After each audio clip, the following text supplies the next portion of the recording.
Hello everyone, welcome to the What, Why, When podcast from the University of Oxford. My name's Dr. Matt Williams. I'm a tutor in politics and what is known as the Access Fellow at Jesus College, and I'm here with two fantastic people from the college as well. So should we go in alphabetical order? Imaan, do you want to just tell us a bit about yourself, please? Sure, yes. I'm Imaan. I'm the Digital Access Officer here at Jesus and an English graduate.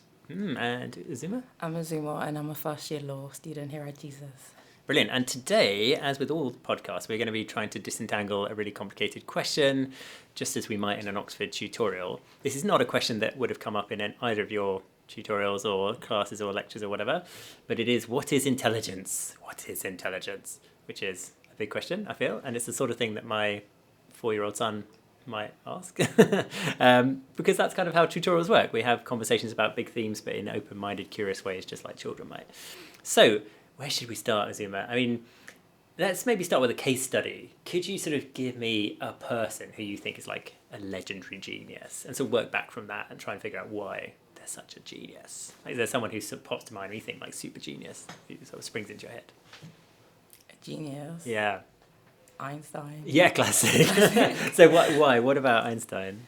I mean, I think it's just his ability to formulate new ideas. Yeah, right. I think, that creativity and to see what no one else has seen. Mm-hmm. I think that's what I would say. He's a genius. Fair enough. Yeah. Who's coming to your mind, Imaan?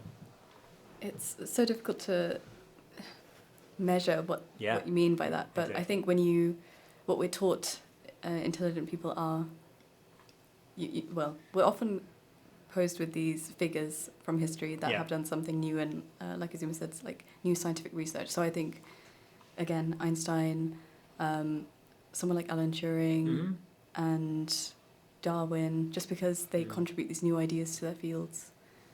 Yeah, and I suppose because we've also felt the effects of what they've done, right? Their theories have changed the world to such a significant extent. So there will be lots of people who might be intelligent but have much less of an impact, and therefore we wouldn't necessarily spot them. But to that broader question about how we even measure intelligence, it's a tremendously difficult question. I mean, intelligence comes from a Latin word meaning to understand or to comprehend. And ironically, I'm not sure I fully comprehend what intelligence is. It feels like the word, it doesn't even describe itself. It's what you could technically call a heterology. It's a word that doesn't even describe itself. What do you reckon, Uzumma, if you were to measure intelligence, like what sort of criteria do you use? You mentioned creativity with Einstein, but is there other things that you might want to check off for intelligence? I think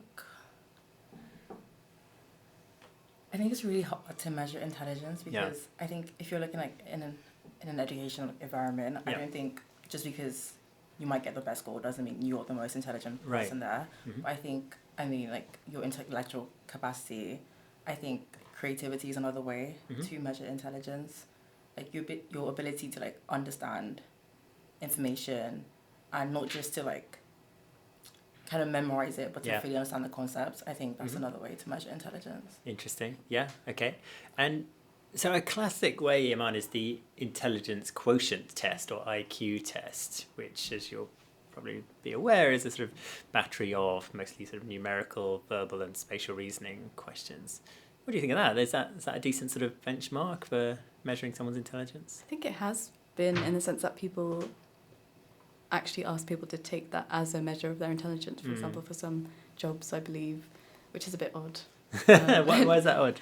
Because how can you truly measure someone's intelligence? Yeah, right. I mean, taking that test would prove certain things, like they're able to do various forms of, I don't know, complex thinking accurately. Yeah. But is that the only form of intelligence? Probably not. There's also emotional intelligence, which is overlooked a lot, but actually I would argue is just as important as having good IQ, whatever that means, whatever the standard of a good IQ is. Definitely. Well, I want to come on to emotional intelligence because I think it's really fascinating. But to that point about the IQ test, I mean, it's often sort of said that we have an IQ, right? It's something we possess, like it's an unalterable facet of ourselves. Like so-and-so has an IQ of 110 or whatever. That seems a bit odd to me, right? To say that someone has this sort of fixed quotient of intelligence. What do you make of that? Does that seem plausible? I think like with an IQ test, you set this like boundary and this framework, and I guess it does work, but I don't think it's it's easy to measure everyone up by the same like boundary. That makes sense. Right, and there's a pretty dark history to this. So in when the IQ test was first formulated over 100 years ago, some people used them to try and demonstrate, quote unquote, scientifically that women or people of colour were less intellectually able. But that's because they weren't familiar with the concepts within the test itself. So if they hadn't had a basic education, they couldn't perform better on the test.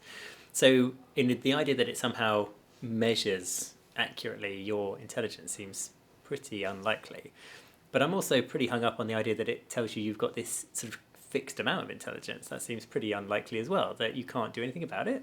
I mean, what do you think, Imaan? It does seem odd that like you're born with all the intelligence you will ever get. Yeah, right. And you can't grow upon it and you can't develop your ideas, because that's what education does. Yeah. It opens up your mind to new ways of thinking, and then you can apply your methods to become more intelligent, quote unquote, more intelligent. Absolutely. Right? And imagine if we said, oh, I have a dance quotient of 90. Basically, I will never dance that well because I was born incapable of dancing, or whatever, basketball or cooking, another skill set that you just sort of say you have this ceiling, you'll never get better at. It doesn't seem to marry with how we think about education, does it, Uzumma? Why go to school or why go to university if you have this sort of upper ceiling?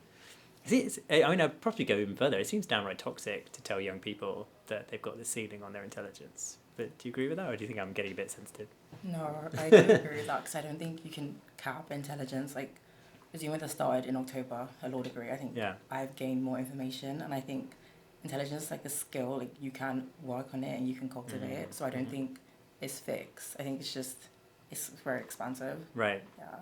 Well, I would say let's just talk about what some people would describe as a pretty fundamental facet of intelligence, which is acquiring information and accurately processing it and providing, in other words, memory, right? Which, Howard Gardner, famous Harvard psychologist, would describe as crystallized intelligence, your capacity to lay down memories. Sometimes people say things, Imaan, like, I don't have a great memory.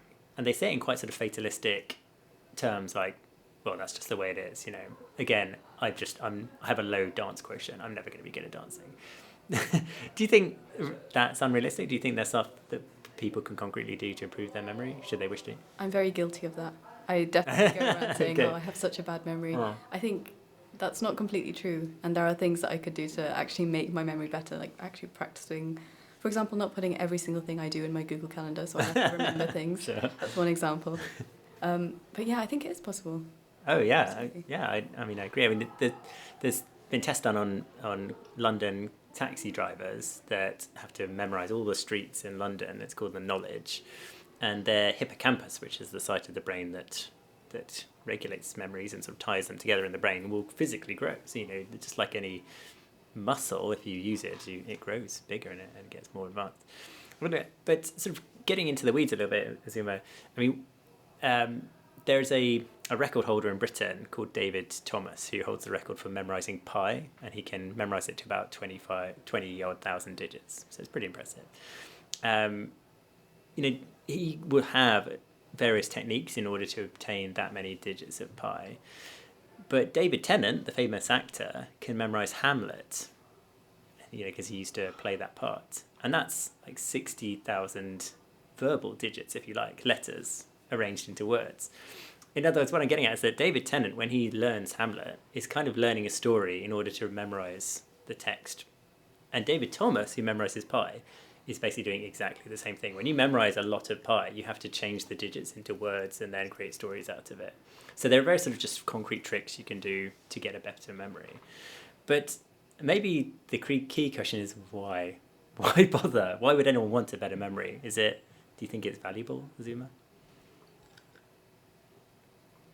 I think it depends, because if you're in education, I think a lot of the tests that we do across different subjects a lot of them are based on how much you can memorize. Mm-hmm.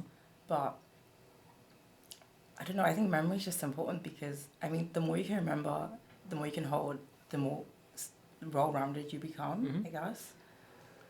Yeah. Like in our GCSE, I don't know if you had this, but in GCSE English, for example, we had to memorize multiple poems. I want to say up to like 10 or 16 poems. More than that. Yeah, I think possibly more, and I still remember them. You still remember them? Yeah, wow. Is that a test of, like, does that actually test your ability? Is that a form of intelligence that you can just remember things that you read? Yeah. I don't know. It looks quite flashy, doesn't it? I mean, if I could just right here, right now, I won't do it, don't worry, recite pi to 20,000 digits. It's a good flex, isn't it? But is it useful? I mean, maybe it's useful sort of indirectly because you can use that memory for other things. But I think when you look back at these, I can't think of an example of an actual speech, but these sort of political speeches that used to go on for an hour, 1.5, 2 hours, and they just would have everything. Yeah. They might have had notes, but they knew what they were saying. Yeah. And they were able to draw upon points, and that was heavily reliant on their memory. That's one example of where it can be useful.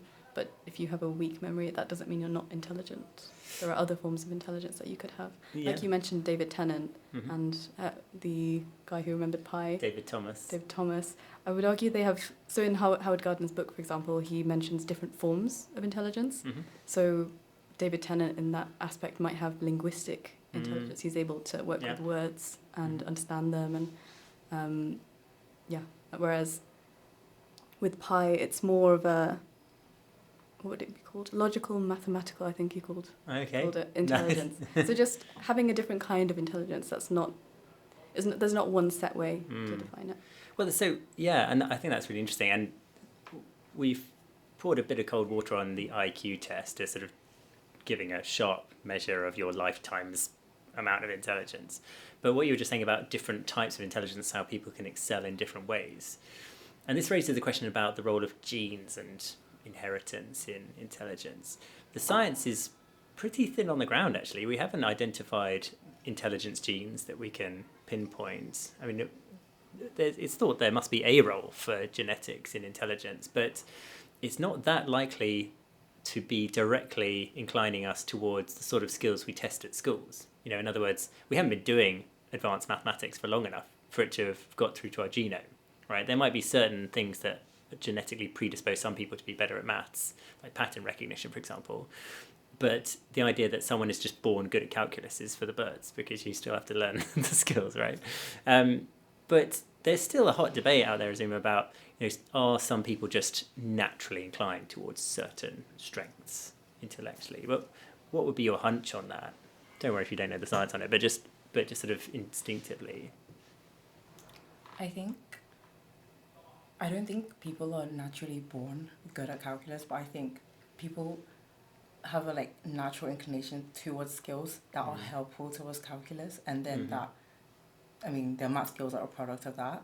So I think, like you said, pattern recognition, if that's something that's just more inherent in you, then it would just show in your results.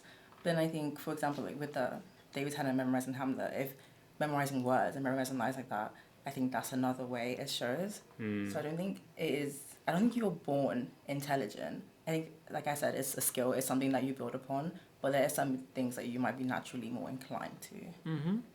Yeah, it's such a tricky one, because presumably if there is a bit of nature involved, and we can't determine to what extent it is involved, there must also be nurture involved, right? That people are nurtured, they're encouraged to do more mathematics, for example.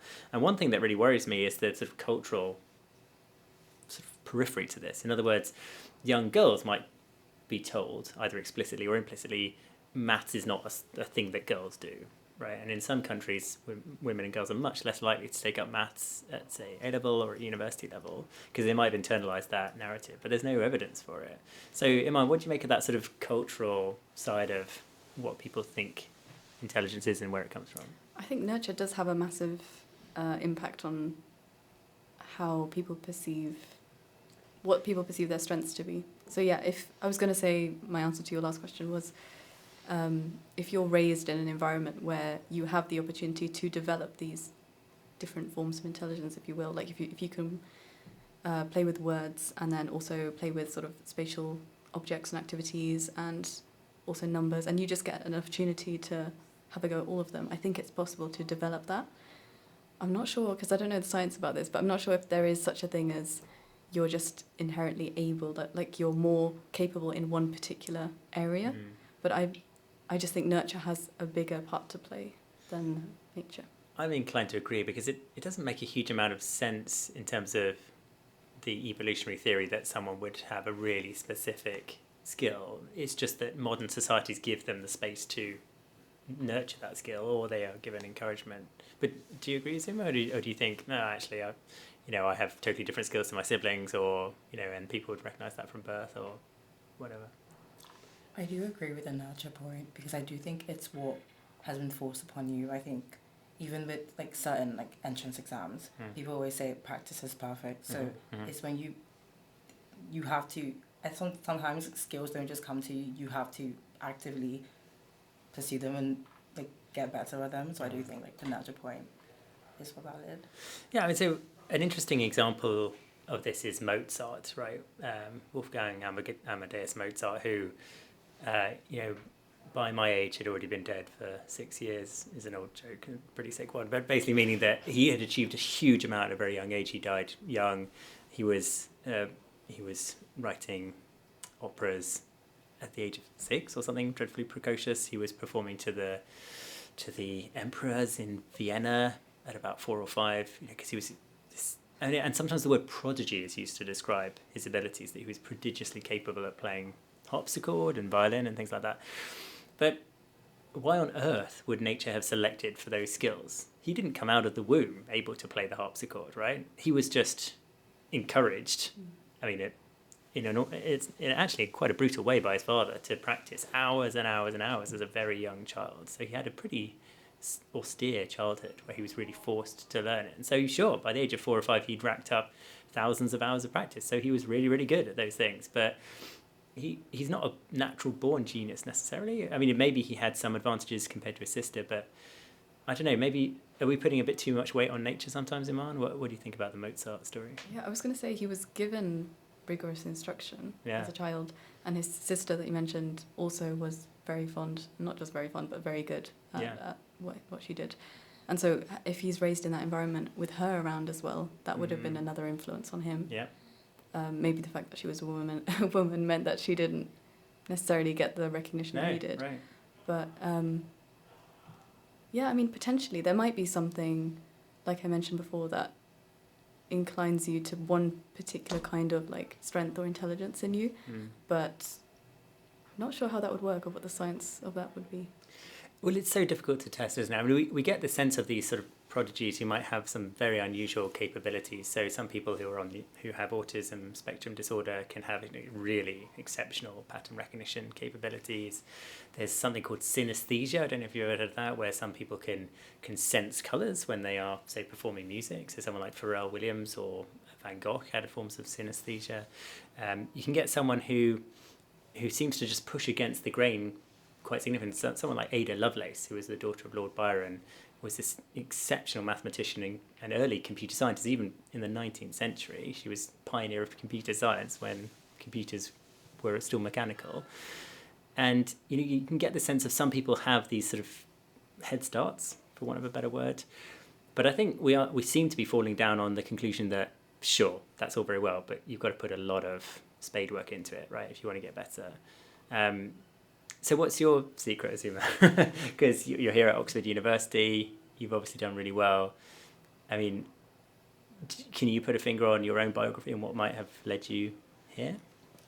I think when people say, oh, you're just naturally smart, it doesn't offend me, but I think I put in the work. Right. Like, I put in the effort, and I don't think, like, maybe, like, I feel like from a young age, I've just been very academic. I put in the effort.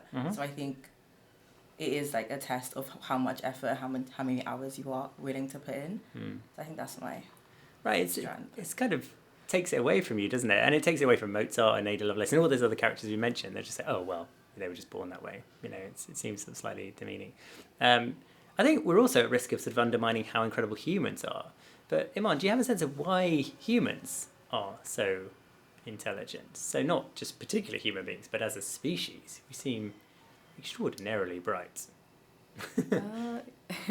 I think maybe the distinguishing thing for us compared to other animals, is that we speak, that we have some kind of elocution that is, not that animals don't, I suppose they do in their own way, but what would the differentiating factor be between how animals communicate and how humans communicate? Yeah, I just want to say the speech, possibly. can't think of anything else. No, I think that's really important. I mean, it's been noted by an MIT professor, I think, that humans have a descended larynx. So our voice box is slightly lower in our throats as compared to other primates, and so we have a wider range of vocalizations that are possible. So we can have a much more complex set of vocalizations than, say, gorillas could, or chimpanzees, for example, or even Neanderthals, other hominid species. So we can vocalize more, and then of course we can write things down, and we can share memories, theories across multiple generations. So our mind is extensive beyond our skulls, because we can actually sort of write things down and remember it that way as well, things like that.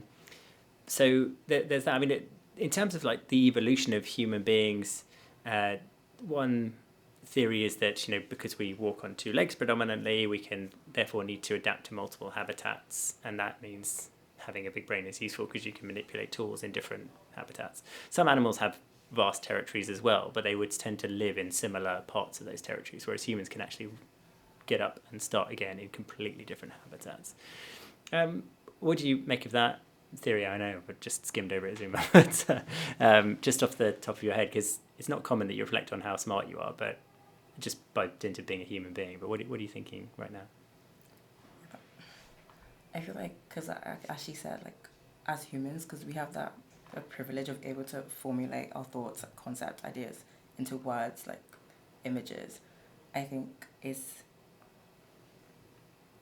that's why it seems that, that's why we do have like just this ability, this higher intelligence, I guess.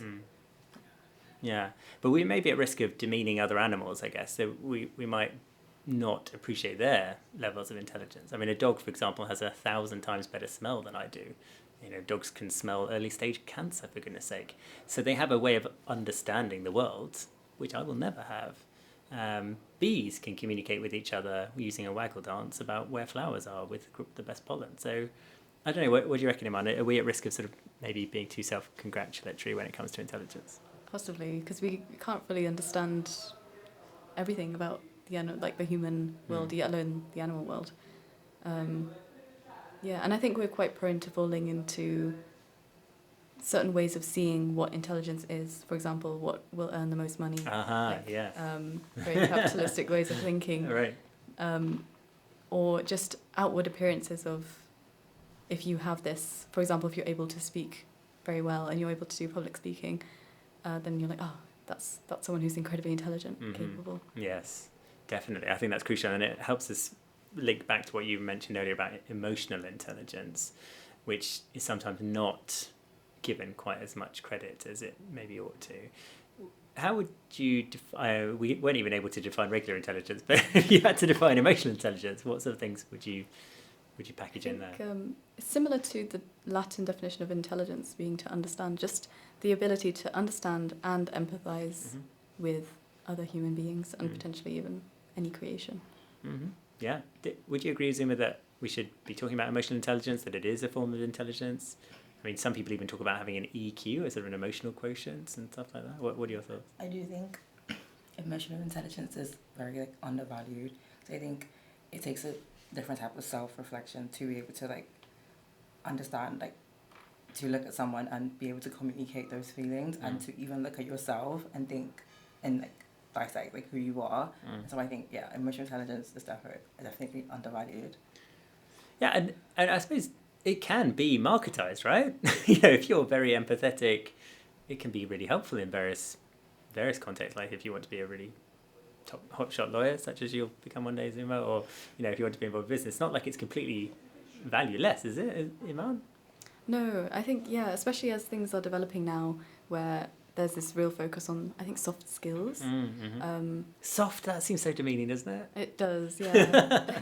Your soft skills. Yeah. But that's the argument that's made against the humanities as well, is that you have a degree in the humanities, therefore you have soft skills, but you have no hard skills. Yeah, right. Arguably, having those soft skills, having a wide skill set in these soft areas can be just as useful or can earn as much money potentially as having one hard skill set. Yeah, right, exactly. I think it's not to say that people who maybe struggle communicating with others or don't feel confident in social circumstances ought to think of themselves as unintelligent.